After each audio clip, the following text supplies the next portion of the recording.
our channel. So for today, meron na tayong bagong i-taste test. Nandito tayo ngayon sa Niso para i-try natin ang kanilang milk desserts. So without further ado, let's go! So, meron tayong iba't ibang flavors dito. And yung sa akin is yung hazelnut. Sa akin naman, brown sugar. Sa akin naman is Oreo. Tikman na natin.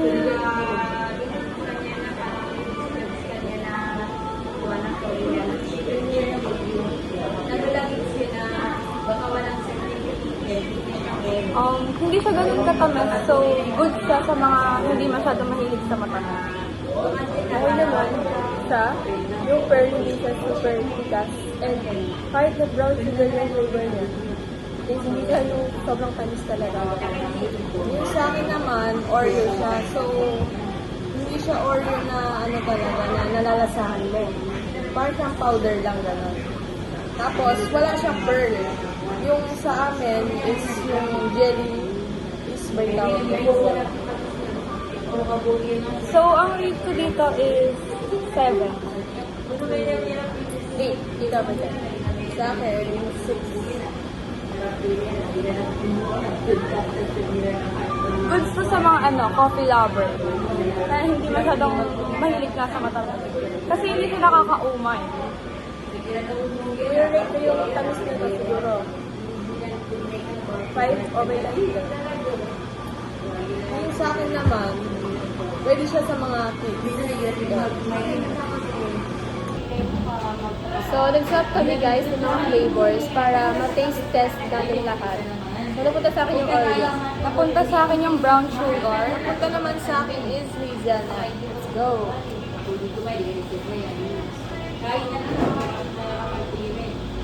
Yung amoy niya, amoy Oreo talaga siya. Pero ang nalalasahan ko naman, para siyang lasang chocky, gano'n.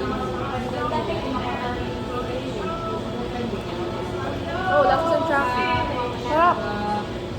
Gusto mo ko sa akin. Hindi nga sa ganong matamis.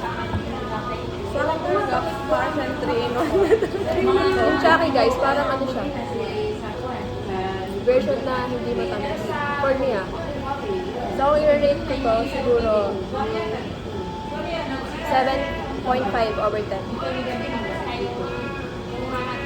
Ako 8. 8 nga siya. Sa akin, dahil mahilig ako sa coffee jelly, parang ganun yung niya, 9 over 10. Try. So, ngayon guys, ang napunta naman sa akin is brown sugar. Sa akin naman, hazelnut. Sa akin yung Oreo.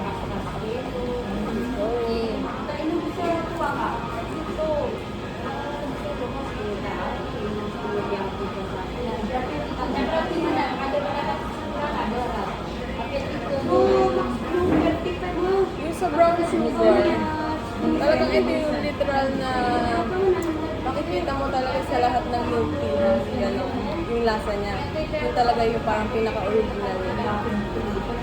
Sa akin naman, dito sa hazelnut, parang nangingibabaw yung yung caramel na lasa. Gano'n. Pero hindi siya super sweet. Goods naman siya for me. Yun nga, parang may pagka-soy nga siya. Parang soy milk na flavor. Ganun. Nakaka-add So, ang yung rate, jelly. Nakaka-add coffee jelly. 7 yung rate ko.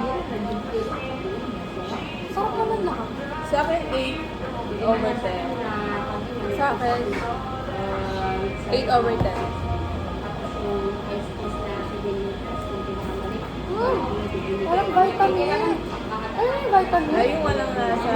Oo, yung nakabuti Oo, na oo. Yung sabi soy milk. Oo, masarap. At ano siya? Para lang talaga yung iba ba? Ito talagang natural na to eh. Kahit saan makikita mo to, parang gano'n. Caramel na parang may pagkakape yung lasa na may pagkakape. Oo, caramel may pagkakape. Goods na siya sa price bar. So overall, yung price niya is goods naman for only 75 pesos. So ngayon, sasabihin namin sa inyo kung recommended ba siya o hindi. kung sip or skip. So for me, sip naman siya lahat. Good lang. Sa akin naman, sip yung dalawa, pero yung isa, skip siya kasi hindi ako fan ng coffee. Kasi nga diba lasang coffee siya. Yung hazelnut. So sa akin naman is yung Oreo is skip. Dahil nga hindi naman ako fan na parang soya, ganyan.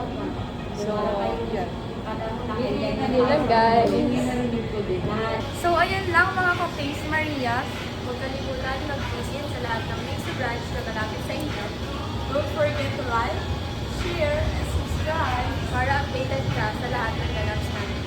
Thank you for watching!